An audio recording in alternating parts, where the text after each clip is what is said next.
दिसा असेल की सगळ्या महिला म्हणजे पक्ष वगैरे काही न बघता अतिशय चांगल्या पद्धतीनं नियोजन महिलांनी केलंय आणि त्यामध्येच आम्हाला दिसायला लागले की हे 100% चांगलं होणार आहे. आणि प्रशासन म्हणून, महापौर म्हणून आणि बाकीचे आमचे नगरसेवक म्हणजे सगळ्यांच्या जी काय मदत त्यांना करता येईल हे सगळे आम्ही मदत करणार आहे.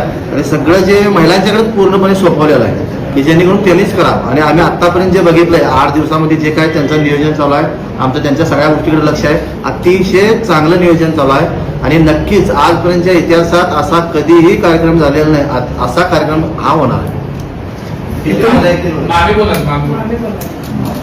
तिच्या भागात पूर्ण महिलांनी सहभाग व्हावा आणि महिला दिनाचं शोभा वाढवावी असं मला वाटते. माननीय आयुक्त आपल्या महानगरपालिकेच्या पल्लवी पाटील त्यांच्या 10चं टायमिंग आहे. सगळे आपले आम्ही इन्व्हाइट केलं आहे. सगळे नगरसेवक कार्यक्रम सगळ्यांसाठी खुले आहेत, फक्त लावणी सोडली. 8 मार्चला उद्घाटन झाल्यानंतर बचत गटांच्या स्टॉलचं उद्घाटन. बचत गटांच्या स्टॉलमध्ये बचत गटांचे स्टॉल सोडून इंडिव्हिज्युअल ज्या महिला व्यावसायिक करतात, खाद्यपदार्थ असू दे, विक्रीचे स्टॉल असू दे, घरगुती त्यांचं काय पण प्रोडक्शन असू दे, त्यांचे स्टॉल, त्या स्टॉलचं उद्घाटन झाल्यानंतर मान्यवरांचं भाषण आणि मनोगत झाल्यानंतर त्याच स्टेजवर लाठीकाठी, मल्लखांब, तलवारबाजी आपल्या इचलकरंजीतल्या महिला आहेत तेलनाडी वहिनीने सुचवलेल्या त्यांचा प्रात्यक्षिकाचा कार्यक्रम आहे. ते सोडून आपल्या इचलकरंजी शहरातील विविध क्षेत्र निवडलेले, शैक्षणिक, साहित्यिक, औद्योगिक, सामाजिक, क्रीडा क्षेत्र अशा सगळ्या क्षेत्रातल्या महिलांचे बायोडेटा मागवलेत. त्यातल्या निवडून 10 महिलांचा, यशस्वी महिलांचा आम्ही पुरस्कार देऊन त्यांना त्यांचा गौरव करणार आहे. आम्ही सगळ्या नगरसेवकांनी ही माहिती महिला बालकल्याणमध्ये जमा करायची. त्याच्यानंतर त्याच्यावरती त्रयस्थ समिती आहे. ती समिती त्या बायोडेटामधले ते 10 ज्या महिला आहेत त्यांना वाटते त्या महिलांची नावं त्या समितीला देणार आणि मग त्या महिला सिलेक्शन होणार. त्याच्यानंतर रवी राजपूत यांनी सांगितलं की सफाई कर्मचाऱ्यांचा एक सत्कार घ्या. मग त्या आपल्या पूर्ण इचलकरंजीतल्या महिला सफाई कर्मचाऱ्यांच्या मधल्या आपल्या ऑफिसकडनं रिपोर्ट मागवणार. त्यातल्या 5 महिला व्यवस्थित काम करणाऱ्या, त्यांचा क्रायटेरिया तो ठरवणार. 5 महिला सफाई कर्मचाऱ्यांचा सत्कार त्याच्याबरोबरच घेतोय. आणि आपल्या खो खो संघाचं इंटरनॅशनल लेवलला खेळ आपल्या इचलकरंजीच्या मुली आणि महिला त्यांचा सत्कार एक त्या दिवशी घेतोय. असा हा सकाळच्या सत्रातला कार्यक्रम आहे. आणि संध्याकाळी महाराष्ट्राची लोकसंस्कृती जपणारा लोकधारा किंवा शिवशंभू गाथा शिवशंभूची असा एक संस्कृती जपणारा कार्यक्रम आपण त्या दिवशी संध्याकाळी घेणार आहे. हा 8 मार्चचा कार्यक्रम असणार आहे. 9 मार्चच्या कार्यक्रमासंदर्भात आवडेल 4 दिवस आपण कार्यक्रम ठेवलेला आहे.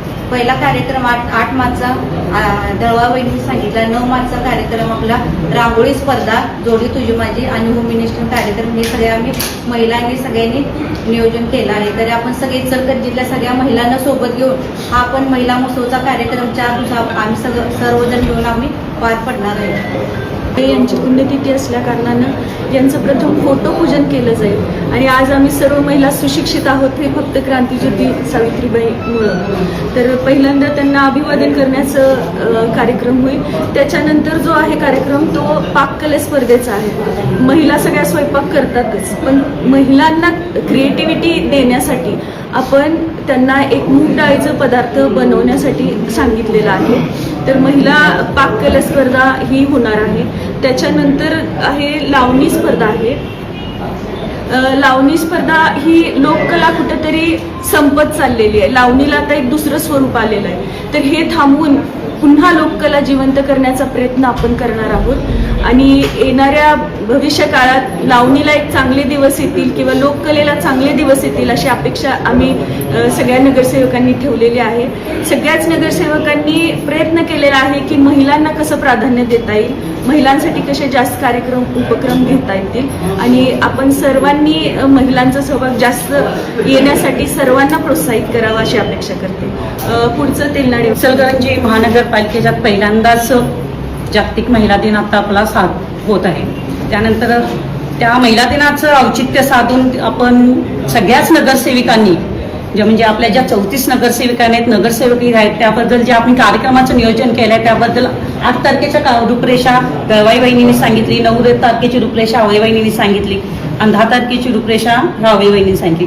11 तारखेला जो आपला कार्यक्रम होणार आहे त्यामध्ये महिलांचे सांस्कृतिक कार्यक्रम व स्पॉट गेम त्या ठिकाणी केले जातील. त्यानंतर आतापर्यंत जे कार्यक्रम झालेले आहेत त्या कार्यक्रमाचं बक्षीस वितरण समारंभ होईल.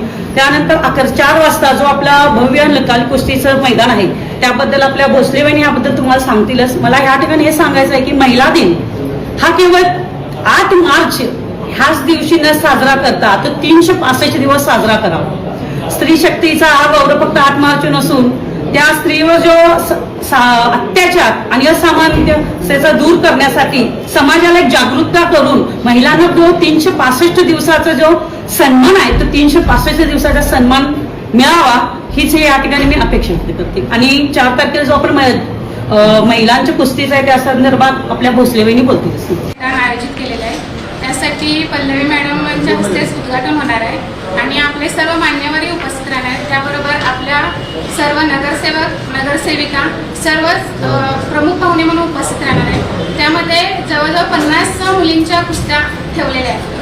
आंतरराष्ट्रीय स्तरावरच्या पण 2-3 कुस्त्या ठेवलेल्या आहेत. आपल्या राज्यातल्या पण भरपूर आणि आपल्या शहरातल्या पण मुलींना वाव मिळण्यासाठी त्यांच्याही कुस्त्या ठेवलेल्या आहेत. अशा प्रकारे 50 कुस्त्यांचं नियोजन केलेलं आहे. आपल्या शहरातही आपले शहर क्रीडा नगरी म्हणूनही म्हणजे उदयास आलेलं आहे. त्याच्यासाठी मुलींना प्रोत्साहन देण्यासाठीच आपण या मुलींच्या कुस्त्या ठेवलेल्या आहेत आणि त्याचा सर्वांनी जास्तीत जास्त लाभ घ्यावा एवढी विनंती.